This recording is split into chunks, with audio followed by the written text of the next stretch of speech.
반갑습니다. 저희 상어 스포츠 채널을 방문해 주셔서 감사합니다. 분석 시작 전에 구독과 좋아요, 알림 설정해 주시면 저에게 큰 힘이 됩니다. 절대로 실망하지 않을 정보로 신세계를 맛보여 드리겠습니다. 다시 한번 구독과 좋아요 한 번씩만 부탁드립니다. 이어서 경기 분석을 시작하겠습니다. K리그 첫 번째 경기 분석. 제주 대 김천 상무. 제주 유나이티드 홈 개막전에서 서울을 2대0으로 완파하며 시즌을 상쾌하게 시작했습니다. 김학범 감독 체제에서 전방 압박과 빠른 공격 전환이 완벽하게 녹아든 경기였습니다. 수비진의 조직력도 안정적이었습니다. 안태현과 김윤성의 측면 수비는 물론 송주훈이 중앙에서 클리어링과 제공권 싸움에서 우위를 점했습니다.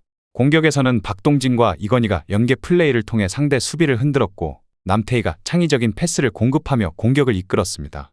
이탈로도 중원에서 강한 피지컬과 활동량을 바탕으로 완급 조절을 담당했습니다.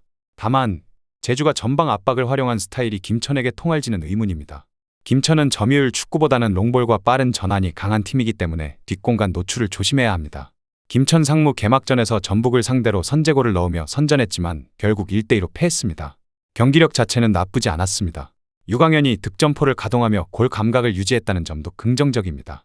김천의 강점은 수비 조직력입니다. 박승욱이 중앙에서 커버 플레이를 수행하며 안정감을 보였고 박찬용도 제공권에서 강한 모습을 보였습니다. 하지만 전북의 빠른 템포 공격에 수비진이 흔들리는 장면이 나왔으며 특히 풀백들의 커버가 늦어지면서 실점 위기가 많았습니다. 공격에서는 다양한 옵션을 보유하고 있습니다. 유강현의 결정력뿐만 아니라 이동경, 김대원, 이동준 등 빠른 역습이 위협적입니다. 제주가 높은 수비 라인을 유지한다면 김천의 전환 플레이가 효과적으로 작용할 가능성이 있습니다. 결론을 말씀드리면 제주의 우세가 예상됩니다. 1라운드에서 수비적인 안정감을 보였고 김학범 감독의 전술적 준비 능력이 뛰어납니다. 김천은 빠른 전환과 역습을 활용하는 팀이지만 제주가 경기 운영에서는 한 수 위에 있습니다.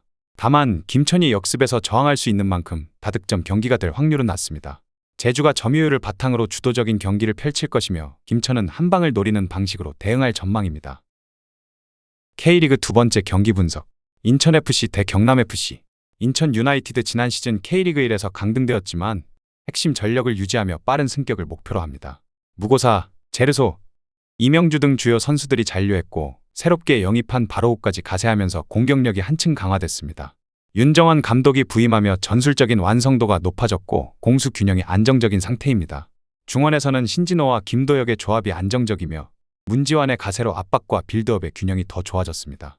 수비 라인도 김건희를 중심으로 단단하게 구축됐으며 좌우 풀백 김명순과 이주영이 공수 밸런스를 유지하며 기여할 전망입니다. 무고사는 K리그에서도 충분히 검증된 득점력 있는 선수이며 제르소와 바로우는 리그 내에서도 수준급 측면 돌파력을 갖춘 자원들입니다. 개막전부터 강하게 밀어붙일 가능성이 큽니다. 경남FC 새로운 시즌을 맞아 대대적인 리빌딩을 진행했습니다. 이을용 감독이 정식 부임하면서 완전히 다른 색깔을 구축하는 과정입니다. 외국인 선수들이 대거 교체되었고 베테랑 선수들과 기존 자원들도 다수 방출하며 새로운 전력을 갖췄습니다. 수비진은 이중민, 김선호를 영입하며 보강했지만 조직력을 갖추기까지 시간이 필요합니다. 미드필드에서는 송시우, 류원우 등의 영입으로 경험을 추가했으나 공격 전개에서 창의성과 결정력은 여전히 불안 요소입니다. 현재 경남의 목표는 빠른 팀 정비다. 하지만 리그 초반 일정이 쉽지 않습니다. 아직 조직력이 완성되지 않은 상태에서 강팀 인천을 상대해야 하며 경기 운영에서 수비적인 접근을 할 가능성이 높습니다. 실점을 최소화하는 것이 최우선 목표가 될 것입니다. 결론을 말씀드리면 인천이 전력에서 확실한 우위를 점하고 있습니다. 공격진의 질적인 차이가 크며 조직력에서도 인천이 훨씬 앞서 있습니다.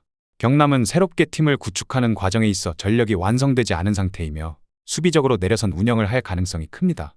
인천이 경기 주도권을 쥐며 공격적으로 나설 것이지만 시즌 초반이기 때문에 다득점보다는 무난한 점수차의 승리가 예상됩니다. K리그 세 번째 경기 분석. FC 서울 대 FC 안양. 개막전에서 제주에 0대2로 패배하며 실망스러운 출발을 했습니다. 공격진이 기대 이하의 모습을 보였고 제시 링가드의 영향력도 미미했습니다. 조영욱과 문선민의 호흡이 맞지 않으며 유효 슈팅도 적었습니다. 중원의 기성용이 볼 배급을 담당했지만 파이널 서드에서의 마무리가 부족했습니다. 수비적으로도 불안한 모습을 보였다. 김진수와 최준의 측면 수비가 뚫리는 장면이 많았고 세트피스에서 공중볼 경합에서 밀리며 약점을 노출했습니다. 그나마 김주성과 야잔의 센터백 조합은 견고한 모습을 보이며 안정감을 주고 있습니다. 하지만 안양의 빠른 역습을 감당할 수 있을지는 의문입니다. FC 안양 개막전에서 울산을 1대0으로 꺾으며 이변을 연출했다. 탄탄한 수비 조직력과 빠른 역습이 강점입니다. 브루노 모타의 결승골이 터졌고 공격진에서 마테우스 올리베이라가 활발한 움직임을 보였습니다. 수비는 이창용과 토마스가 중심을 잡고 있으며 미드필드에서 한가람과 김정현이 적극적으로 수비 가담을 하며 상대 공격을 차단하는 역할을 합니다. 서울이 점유율을 높이더라도 안양의 촘촘한 수비를 깨기는 쉽지 않을 것으로 예상됩니다. 서울이 공격적으로 나설 경우 안양은 빠른 전환 플레이와 역습을 활용해 상대의 뒷공간을 공략할 가능성이 큽니다. 결론을 말씀드리면 서울은 홈 경기에서 점유율을 높이려 하겠지만 안양의 조직적인 수비와 빠른 역습이 변수가 될 것입니다. 서울의 공격력이 아직 완전히 정비되지 않은 상황에서 다득점 경기는 어려워 보이며 팽팽한 경기 끝에 무승부 가능성이 높습니다. K리그 네 번째 경기 분석. 대구FC 대 수원FC. 대구FC 포백 전환 이후 공격적인 팀으로 변모했습니다.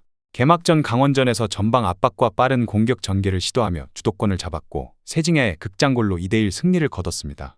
이전까지의 안정적인 운영 방식에서 벗어나 보다 직선적인 플레이를 구사하면서 볼점유율을 높이고 상대를 압박하는 경기 운영을 택하고 있습니다.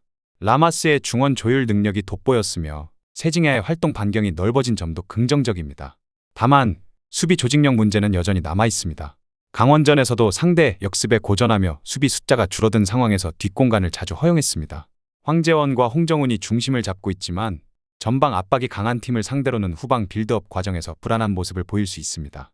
또한 정치인이 부상으로 결장하면서 측면 공격력에 다소 공백이 생길 가능성이 큽니다. 수원FC 개막전에서 광주와 0대0 무승부를 기록하며 수비적으로 안정된 모습을 보였습니다. 김은중 감독 체제에서 수비 조직력이 향상됐으며 김태환과 최규백의 센터백 조합이 탄탄한 경기력을 선보였습니다. 광주의 강한 압박을 효과적으로 막아내면서 실점을 허용하지 않았다는 점이 긍정적입니다. 하지만 공격에서는 아쉬운 점이 많았습니다. 지동원의 활용도가 떨어지면서 중앙에서의 공격 전개가 원활하지 않았고 결정력 부족 문제도 여전히 해결되지 않았습니다. 다만 후반 교체로 투입된 사박과 오프키르가 날카로운 움직임을 보이며 공격에 활력을 불어넣었으며 이번 경기에서 선발 출전 가능성이 높습니다. 사박은 제공권이 뛰어나고 오프키르는 빠른 침투로 상대 수비를 흔들 수 있는 자원입니다.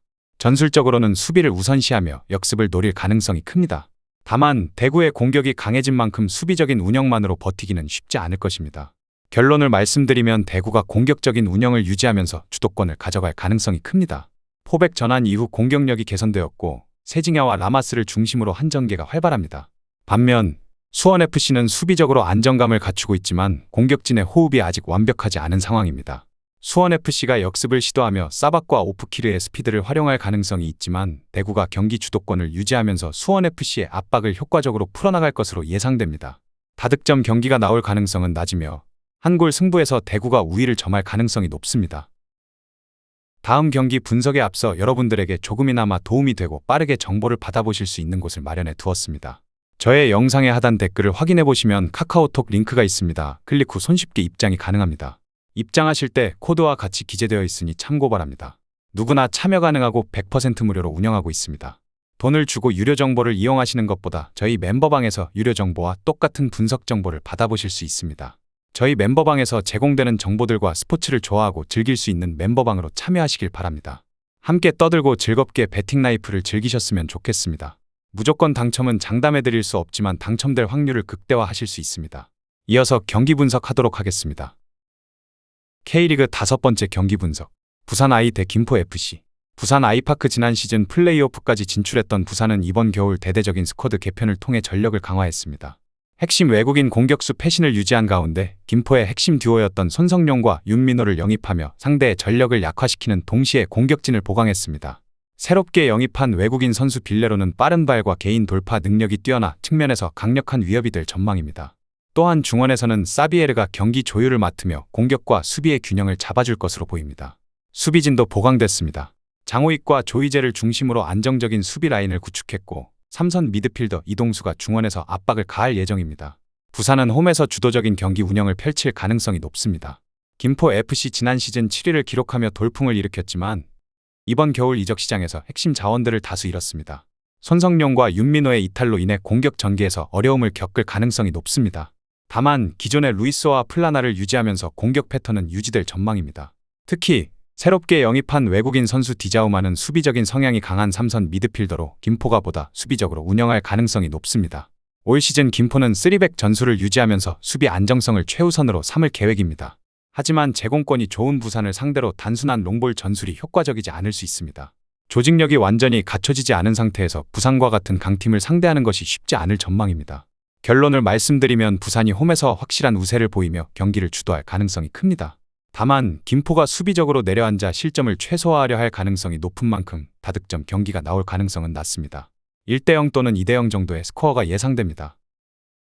K리그 6번째 경기 분석. 안산그리 대 수원삼성. 안산 그리너스 이번 시즌을 앞두고 이관우 감독이 팀을 재정비하며 개편을 진행했습니다. 지난 시즌 후반부에는 조직적인 압박과 빠른 전환으로 경기력이 향상되었고 경남과 성남을 제치며 시즌을 마무리했습니다. 이적 시장에서 대대적인 보강이 이루어졌습니다. 사라이바, 루안, 브루노 라파 등 외국인 선수들을 새롭게 영입하며 공격력을 강화했습니다. 또한 이풍현, 김현태, 조성훈 등 K리그에서 경험이 있는 자원들을 추가하며 선수층을 두텁게 만들었습니다. 그러나 여전히 수비 조직력이 불안합니다. 중앙 수비 라인이 공중볼 대응과 라인 컨트롤에서 약점을 보이며 특히 세트피스 수비에서 불안정한 모습이 노출됐습니다. 높이를 활용하는 팀들에게 취약할 가능성이 높습니다. 수원 삼성 K리그2에서 두 번째 시즌을 맞이하는 전통의 강호가 승격을 목표로 대대적인 전력 보강을 완료했습니다. 가장 두드러진 변화는 공격진 강화했습니다. 일류첸코, 브루노 실바, 김지현을 영입하며 득점력을 극대화했습니다. 특히 일류첸코는 K리그1에서도 검증된 골잡이로 크로스를 활용한 공격 패턴에서 강점을 발휘할 전망입니다. 중원도 강해졌습니다. 최영준, 홍원진, 파울리뇨로 구성된 미드필드는 K리그의 최상위 급입니다. 특히 최영준은 수비적인 역할을 수행하며 상대 빌드업 차단에 능합니다. 하지만 수비진은 아직 안정화되지 않았습니다. 새롭게 영입된 레오와 권한규가 핵심 역할을 맡겠지만 조직력을 다질 시간이 부족했습니다. 초반 시행착오가 있을 가능성이 있습니다. 결론을 말씀드리면 수원 삼성이 전력상 확실한 우세를 점하고 있지만 안산도 개편을 통해 변수를 만들 가능성이 있습니다. 개막전 특성상 양팀 모두 신중한 운영을 펼칠 것이며 세트피스와 압박 전술이 중요할 것으로 보입니다. 다득점 경기보다는 조심스러운 흐름이 예상되며 수원이 후반부로 갈수록 우위를 점할 가능성이 높습니다. 저의 영상이 마음에 드셨다면 구독과 좋아요, 알림 설정 해주시면 저에게 큰 힘이 됩니다. 추가적인 조합픽과 다양한 경기에 대한 세부적인 분석과 결과가 궁금하신 분들은 영상 하단의 댓글창 꼭 확인해 주시길 바랍니다. 스포츠토토가 처음이신 분들 혹은 적중률이 낮으신 분들께서는 멤버방 적극적으로 추천드리고 멤버방 입장하시면 분석 비교부터 해보시길 바랍니다. 멤버방에 다양한 픽스터 분들이 많이 있으니 도움을 받아서 수익을 극대화하는 것도 괜찮은 방법일 수 있습니다. 그러니 며칠 지켜보신 후 마음에 드는 조합픽 탑승하는 방법도 좋을 수 있습니다. 누누이 말씀드리지만 스포츠는 절대로 운으로 하는 게임이 아닙니다. 이제는 스포츠도 전문 분야가 존재합니다. 오늘도 저희 영상을 시청해주셔서 정말 감사합니다. 구독과 좋아요 한 번씩만 부탁드리며 저는 다음 영상에서 인사드리겠습니다.